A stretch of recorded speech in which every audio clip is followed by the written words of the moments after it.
everyone. Here we are in the Zebra Martel Clay Studio, and I am here with Claudia Zebra Martel and Michael Martel, the owners of Zebra Martel Clay Studios. How are you guys today? Good. Thanks. Good. And this is AT in the neighborhood, and one thing I didn't know was in this neighborhood was this clay business.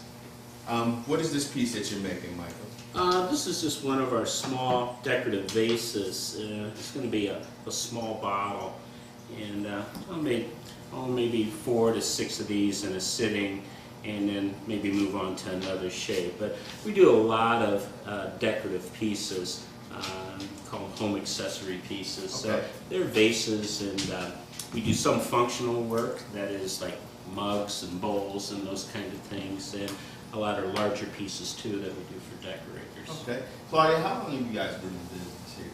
About 18 years. 18 years in the clay business. That's awesome. Now, I understand you're the painter. Yes, I am. You do all the painting for All the the beautiful decorating designs. on the pieces, yeah. Wow, those are beautiful pieces that you have out there Oh, too. thanks. Appreciate that. And how long does a piece like this take? What are you actually making there, Mike? This is just a little bottle, and it probably really, when I sit down and make this, it might only take about 12 to 15 minutes to make it from start to finish on the wheel. But then I'll have to set it aside for a day, Okay. and then maybe come back tomorrow and trim it up, put the final shape to it. Okay. Then it sets on the shelf for, probably 4 or 5 more days before it's completely dry. Okay. And then we can fire it, and then from there, Claudia will take it and then paint the design on it and put the final glaze to the piece. What are some of your favorite pieces that you've made doing this clay? Well, I really do like working on the large pieces. There's just something real physical about that. Very involved in them. You have to be very focused, and usually it takes me anywhere from 6 to 10 hours, depending on the size of the piece, just to make it on the wheel. So I like that kind of time on the wheel, just working on one particular piece. I used to make a lot of small pieces, but I've kind of changed the way I like to work and moved to the larger ones. Okay. And Claudia, what do you find being the most challenging part of the business? Oh, that's a good question.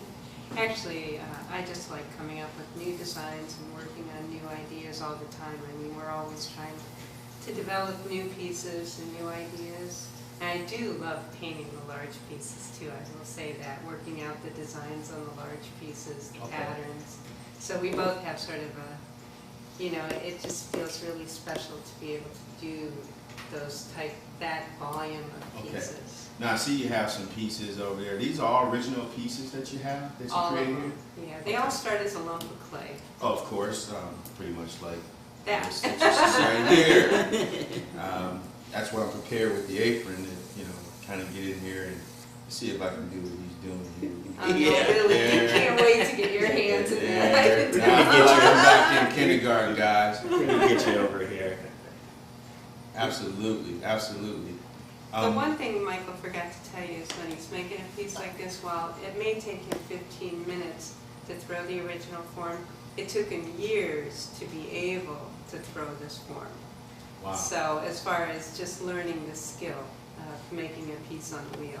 Wow. So each individual piece is pretty much, I see a lot of passion in the pieces that you guys create. Is that a big part of what you do? Huge. Yeah, I think you have to kind of push yourself and work outside your comfort zone at times just to keep growing, whether it's design or decorating, whatever you're coming up with.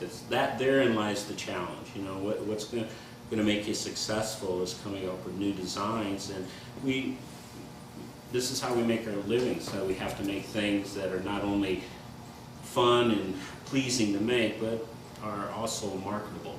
So we have got to be able to sell them. Okay. Now, do you guys travel with these pieces that you have?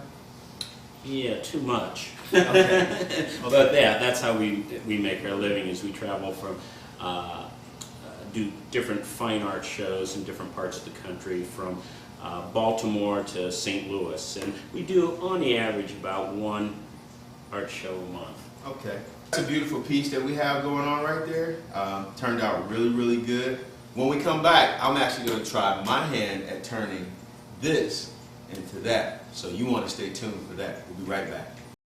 All right, everybody, we're back, and I seem to become a pro at this all of a sudden.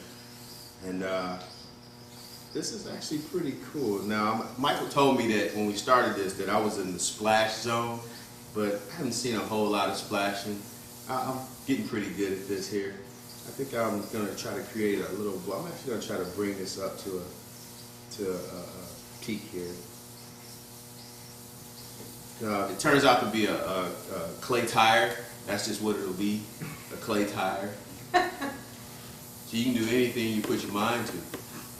Absolutely. Let's see, a little water here. Here comes the splash zone. Okay. All right. We weren't rolling, were we? I'm gonna slow it down a little bit. So everybody saying, "Uh-oh," but I planned that. Planned that. Look at that. I'm gonna stop there while I'm ahead. It's a good idea. But zebra-martel with 2 L's.com. Yeah, and we're always here during the art walks, which is the first Saturday of every month. Okay. So we try to be open for that. Come on down and support the Zebra Martel Clay Studios right here in our very own Akron, Ohio. That's all we have time for today. We're actually going to go and take a look at some of the fine pieces that they created.